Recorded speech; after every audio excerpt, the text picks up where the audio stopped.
In 1919, he hit 29 home runs and was sold to the New York Yankees. A three-run home run for Buffington. The Yankees now lead it by a score of 3-2. Bill Lee is now going over to a couple of the Yankees, and there they go again. Ball hits it to deep left.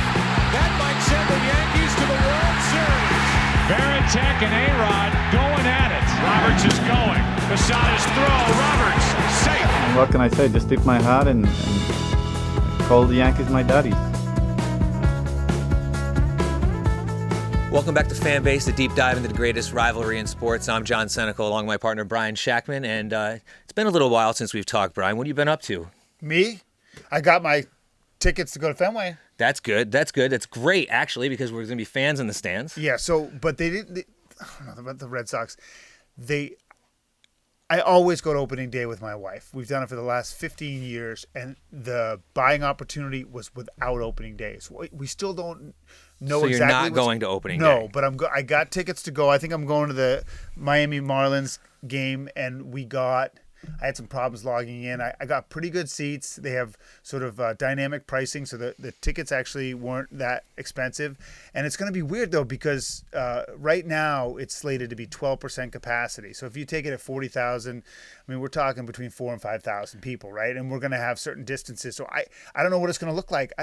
My wife was They might not know what it's going to look like. Yeah. My wife was like, can we go up close to the field? And I bet they're going to make us lock down where we are. No, I don't think you're going near the field. And what's it going to be like concession-wise when you have 4,500 people? Am I going to have to walk a half a mile? It's going to be like going to a Rock Cats game. No, you think they'll have everything open? Do you really think so? I think they will. I mean, we've been grocery shopping for a year. They'll figure it out. Yeah. So, I'm excited to be able to go back. The downside is Fenway with 39,000 people is awesome, but Fenway's tight and not always that comfortable. And I'm kind of you can be able to lounge. I'm just excited to put an arm here and an arm there. And that would be nice. Kick back. So if it's a good weather day, it's going to be flipping awesome. Now, are they requiring any sort of testing or anything? Because the New York just announced their guidelines. To my knowledge, no. All right, so New York announced their guidelines. The Yankees and Mets are going to be 20% capacity, and they're going to require a COVID test. Now, it doesn't say if they're going to be giving them a rapid test at the game, at the facility yet. That's TBD. But you're going to at least have to produce a test, a negative test. I don't know. They haven't even said when and how long. Wow. Or that you've been vaccinated, which raises another issue as to saying you're only favoring people that have been able to get the chance to get vaccinated. Interesting. Well, by opening day, I bet there'd be, 30% of the population plus will be vaccinated. So you have to have your papers. It's It's like World War II. You got to go get the papers. Get the papers. He always said it 2 times. Yeah, that's right. You got not much different than the Red Sox, because you said the Red Sox are around 4,000. They're at 12%. And the Yankees are going to be 20%. And they usually hold 50, a little under 50 so it's there. Be 10,000. Yeah. So it's going to be double. But let me ask you, is the pre-sale going to be, the pre-sale for the Red Sox was just season ticket holders? I haven't seen anything. I didn't see anything about the tickets. Are you going to go for it? I don't know. You can buy tickets now for the Yankee game. I'll wait. I'm just going to wait. I don't really like going to games this early anyways, because you don't know what you're going to get. Right. Here's the thing. It's funny that we just are learning the secondary ticket market for every team is off the charts. Supposedly for Orioles opening day, it's $500-600. I believe it. People just want to go to baseball games. And there's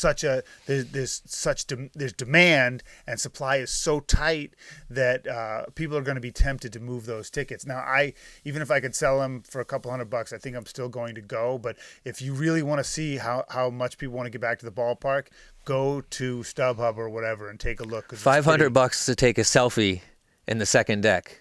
Right, that's not to say you were there for the first game back. Right. Well, that's pretty cool, actually. I guess only $500. When you put it that way, well, people have money. If people are buying digital sneakers and all this digital crap sneakers, and it wasn't even a Bitcoin. digital sneaker. It was like some guy's ramp for a year. $69 million. Yeah, the point is people have money and they don't know. And I just read today that guy sold another piece before that for $6 million. Well, players are Gronk just sold over $1 million worth of digital player cards. Mahomes is doing that. Tawan Walker for the Mets just is what are you thinking, people? I understand it might be cool because you're young. But MLB is in the process right now of ironing this whole is it NFT? Non-fungible token. NFT thing out because the NBA jumped all over it. Right. And I remember saying, I don't know if I said it on this show, on this podcast. I can't remember if I just said it like in general, that the MLB has got to figure this out before opening day, because if you're not, someone's going to figure it out, and then you're going to be battling them, and you're going to lose a lot of money. Right. And apparently I just read a tweet just today that they are figuring it out, and something's coming, and then more money for players and more problems. Soon my kids are going to want non-fungible tokens, and they're going to want a lot of money. Well, they are going to want to go to the games, and hopefully they're going to be able to see some quality players. And there's some battles in spring training right now. Yeah. So do you want me to start with my thoughts on the Sox, or you want to start with your thoughts on the Yanks? I'll go with the Yanks. Okay. So basically it looks like there's two battles going on, a fifth starter and Jay Bruce and Mike Tauchman. To make the team. Yeah, pretty much. Yeah, because you're going to have Gardner will make the team. Well, you can't designate Bruce. They'd have to release him, right? Yeah, and I think his window to opt out or whatever is to be picked up. I saw someone's going to pick him he up hasn't though. Played that. Jay Bruce. Let's see, what has he got here? Where are we looking here? Jay Bruce, 20 at bats, 2 home runs, 3 RBIs, 5 runs, 2 walks. Tauchman, 238. 21 at bats, 2 home runs, 3 RBIs, 7 Ks though. 7 Ks. I mean, pretty similar, but the average is down. How old is he? Tauchman is like, I don't know, late 20s, but Jay Bruce is only 33 years old. I know. It's crazy. It's been around a long time. So those guys. But it looks like Jay Bruce now. What's the fifth starter? Who's it between? Well, it's between. It looked like it was going to be pitched pretty well this week. It looked like it was going to be between Domingo Germán and Devi Garcia, but it looks like Germán is like the front runner now. Germán has been lights out this spring. He really has. It's spring training, but 3 games, 9 innings, 5 hits, 1 walk, 13 Ks. Yeah. I mean, regardless if that's spring or not, he's not walking anybody. That's what you got to look at. Wow, so he's not wild. The roster's that tight, though. It's really like all we're talking about. Yeah, that's really it when it comes down to it, because you got Cole, you got Tyan, you got Kluber, you got Montgomery, because he's going to make the team. He's the only left-handed pitcher. Right? So he's going to make the team. So then you got Germán or Devi Garcia. But the thing is about the Yankees, and we've seen this in the past, someone is going to get hurt. And Devi Garcia is young, and he can stand some time in AAA, and he's got options. Well, segueing to the Red Sox, one thing you've learned about the Red Sox, they're deeper than they've been, which is good. Like Michael Chavis has had a great spring. His OPS is over 1,000, and he's got nowhere to play. That's because Bobby Dahlbeck at first base has been he's got 5 home runs and just. But Dahlbeck's a big prospect for the Red Sox. Yeah, and it might be his time. But here's the thing that's funny about the Red Sox. JD Martinez has over 30 at bats, 1 extra base hit, and then Devers. Is he going is he bringing that funk to 2021? Here's the thing is that if you have JD Martinez and Rafael Devers and Xander Bogaerts play at least 90% to what they've been, the Red Sox are going to be pretty good. Yeah, but Martinez is not impressed. Devers is hot and cold. He's terrible in the field sometimes, and it's hard to tell with Bogaerts because he's such a vet now that he doesn't show you everything in spring training. Right. So it's hard to know. Bogaerts, I think you're going to get what you're going to get with him every year, regardless. I mean, I love him, but I think that the pressure's on JD Martinez. Actually, he's going to DH. He's going to get his at bats, but guys like Michael Chavis have proven they belong on the team. There's just nowhere for them to play. So I look at JD Martinez kind of the way I look at Gary Sanchez. Like you have to perform. Like JD Martinez has obviously had better numbers in the past, and he's been around longer than Sanchez. But it's like put up or shut up. Yeah, and I don't even need him to be his all-star self. I want just 90% of what he had. But what I've seen 30+ at bats, and I've seen nothing from him yet.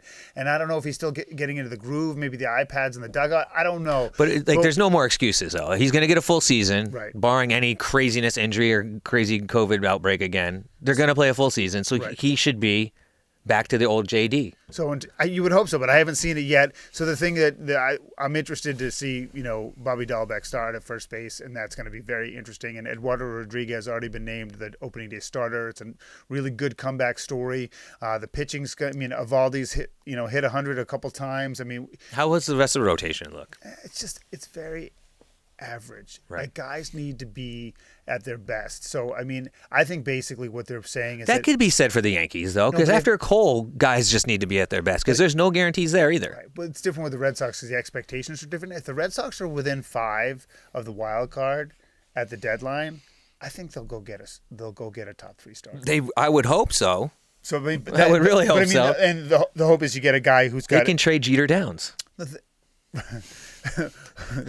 I just don't like saying the name, so I'm not going to say it. The name that I won't say. But my point is that if they can pick up a pitcher who's got a couple years left at the deadline, then things look a little bit better. But I'm a little bit more encouraged by the young guys, and I'm a little more discouraged about the vets. That's the way my spring has gone. Well, only time will tell. You know that. And everyone always asks me, "What are they going to do this year?" If the teams stay healthy and the players stay healthy, they'll do what they should do. Right. You could say that about 10 teams. There's 10 teams you could say that about in the majors. So, I mean, it's not saying a ton, but there's about 15 teams in baseball who are horrible, just horrible.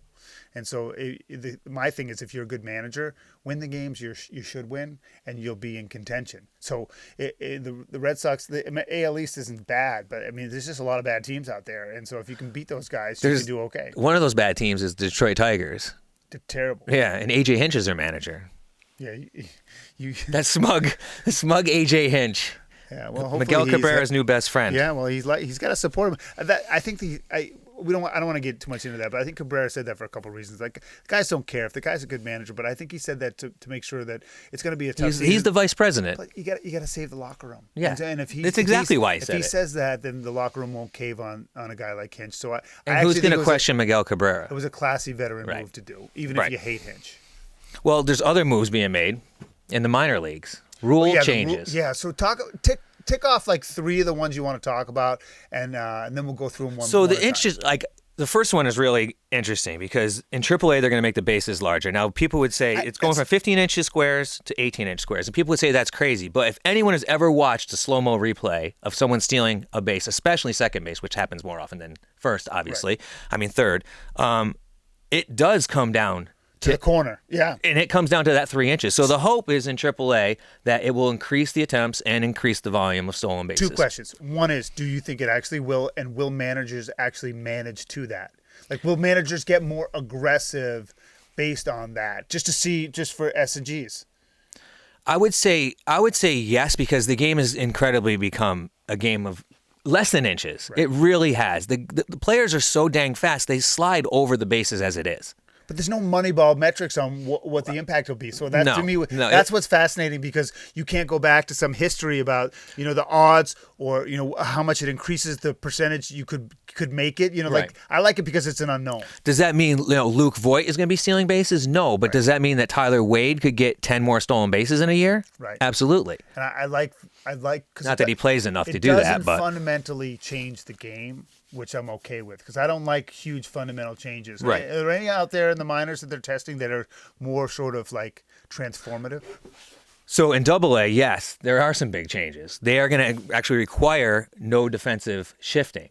You're going to not technically no defensive shifting. You're going to have 4 players on the infield dirt. So you could do the shift, but you can't get that guy in short right center or short left exactly. center. Now, they also have the option at the second half of the season to require 2 players on either side of the base. But then they could be in the outfield?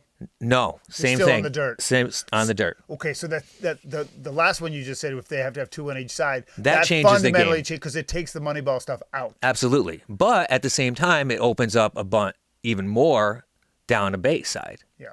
So again, is it going to change the game? Yes. Mentally, it changes it super fast right away, because you're automatically as a manager, you're thinking oh, great. Now this guy who always pulls the ball 30 feet or 40 feet into right center field, Chris Davis or someone, now he's going to be getting base hits. So that's tough. What are you going to do? You're going to walk him so you can pitch to the next guy? So the follow-up question obviously is, well, what do you think of the shift?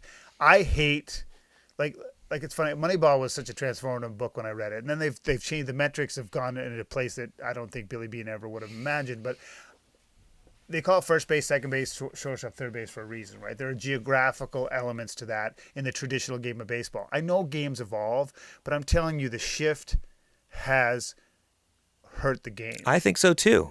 And not only that, it just looks stupid.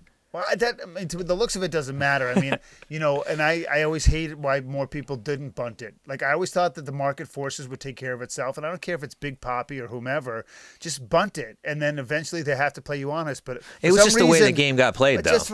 It's because they wanted home runs. Yeah, but it's because baseball's stupid, macho. Right. That's exactly. That's how the game got played. I'm gonna do my thing. I'm not gonna compromise. Blah blah blah blah. It's the way he goes about his business. It's dumb. And so if they're not going to totally adapt to what they're given and have market forces work, bunt until they fix it, then I'm all for it. Whatever can bust up that cartel of shifts, I'm fine with. So here's the cool thing, though. So you're in favor of? I like it.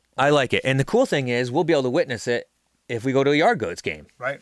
I'm on board with the Yard Goats 100%. Yeah, big fan of the Yard Goats. But that would be cool. So we'll actually be able to see it, and that for sure is going to definitely impact the game if that, at that level, obviously, but if it trickles its way up into MLB. So give me one more rule change. Okay, so because I love this is great. So high A ball, they're going to actually do like the Little League rule almost, where you have to step off to throw to the base. Hopefully, again, to increase stolen base attempts. So they truly want more stolen bases in baseball. And it has to be, there'll be I don't a really balk care called about if that not. one. Give me another one. And then they're going to be doing some robot umps in the Southeast Low A. So the ABS system, automatic ball and strike system. The one thing you haven't mentioned, and again, I've said it before, and again, John Senecal, Brian Shackman here on Fanbase, a deep dive into the greatest rivalry in sports. Whatever you can do to speed it up without changing the games, I think the pitch clock, the majors are going to rail so much against it that I don't think it's going to happen. But even a little stupid thing like I've said, relievers should not get more pitches on the mound when they come into the game. That would shave off 10 minutes a game. Yeah. I mean, 10 minutes was you significant. warmed up in the bullpen. It's stupid. You come out and you throw for 5 minutes. And some of the guys take forever just walking in. Bring back the bullpen cart. Oh, my God. I love it with the baseball shape. Awesome. Why did they do that? Because you know what? The fields had to be perfect. That's why you couldn't just go. Does the Philly Fanatic even rip it up anymore? I don't know. After they got off the turf? 20 seconds seems aggressive, though, right? It is aggressive. So but assessing a ball is ballsy, right? I mean, that's a gutsy thing to do. I just don't see the union or anybody being able to agree with that, because then you'll get an argument. Is that some pitchers would argue the hitters are holding them up, right? And let's see. It says, following success in pace of play rule changes in the Florida State League in 2019, the league is continuing to experiment. With this change, there will be a one-timer in the outfield and a two behind the home plate. And the timers will be used in between innings to make sure the pitches each inning is thrown at a certain time between pitches. More potential. That's all it says. All right. Well, we don't know. The bottom line is that I don't think I don't think the union or anybody would go with a one ball assessment if you go over 20, because 20 seems quick. But I think that they have to do something. 'Cause to me, that changes the game too much, right? But they got to do something to speed it up, and that the players will buy into. Because you know what? Every single pitcher, when they had that clock, was like, "Screw you." If you can shoot a basketball going down the court in 25 seconds, there's really no reason you shouldn't be able to throw a pitch. Right, but they got them somehow to buy into it. And why they buy into it? Because if you don't do it in 24 seconds, you lose the ball. Now, in baseball, are you going to be able to implement something that's going to have that kind of impact? Because no one in basketball is going to say, "Oh, maybe you get a tenth of your point on your ERA." No, you have to act. The one ball, maybe pitching so fast. The one ball rule would be effective. I just don't think they would be able to get it together. Well, at least they're trying something. I think definitely the shifting is going to be a big difference. I want to definitely keep an eye on for sure. We also got to talk about there's two big superstars in the news. Let me guess, LeBron and A-Rod. And then there's actually one more. Who? Your favorite guy, Red Sox biggest mistake, Mookie Betts. Oh, yeah, we didn't talk about him. Okay, let's rip through this because we've been So going long here. Mookie was in GQ magazine. Yeah, by the way, some great clothes. I couldn't wear them, but some great clothes. I mean, the biggest takeaway I thought was amazing is that, he basically says, I would have stayed with the Red Sox. I just want a fair market. And I think his point is like, I like the Red Sox, but I don't love anybody. Like, I'm going to play for the team that wants to win and that will pay me what I'm worth. But the Red Sox offered him at one point early in his career, $90 billion guaranteed. And he said no. And what struck me, John, is that that's gutsy. That's $90 million guaranteed. He's 5'9". Yeah, and he even said that he couldn't believe he was actually turning it down. And he get hurt tomorrow.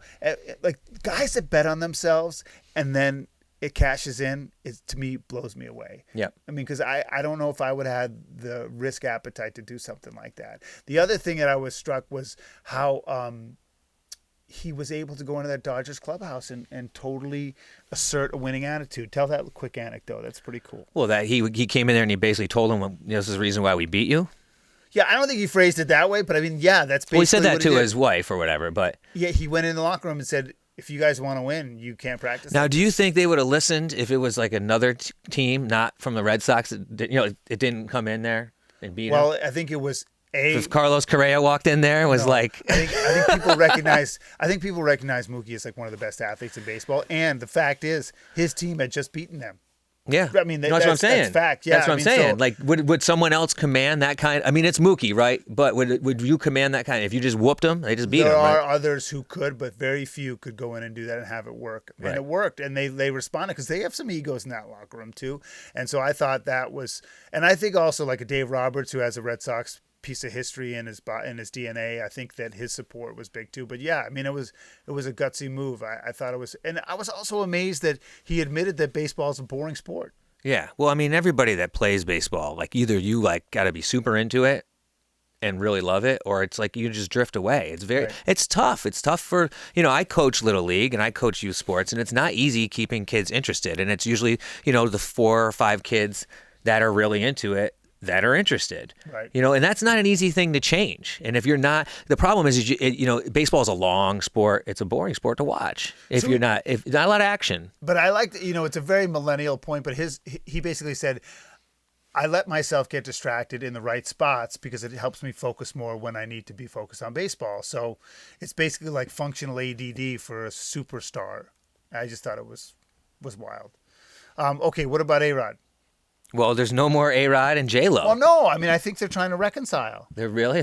You got to stay on top of things. They're not. The brand isn't working as a So split? I think that usually, in my experience in covering news, I've done a lot of stupid Hollywood couples. Usually, when this happens, this means they're going to break up, but they want to do it on their terms. So they're going to act like they're getting back together for a while. So then when they break up, it's on their terms. I mean, what was he doing? Having phone sex with some lady? But wait, whose terms was it on before this? No, but my point is like basically the media was breaking him up. Like they had, like there was obviously some issue between the two of them, and then it broke in the news, and then they had to admit there they was were some like reality star or something. Right, who he was like having phone sex or something with, because I don't think he had sex with her, or at least.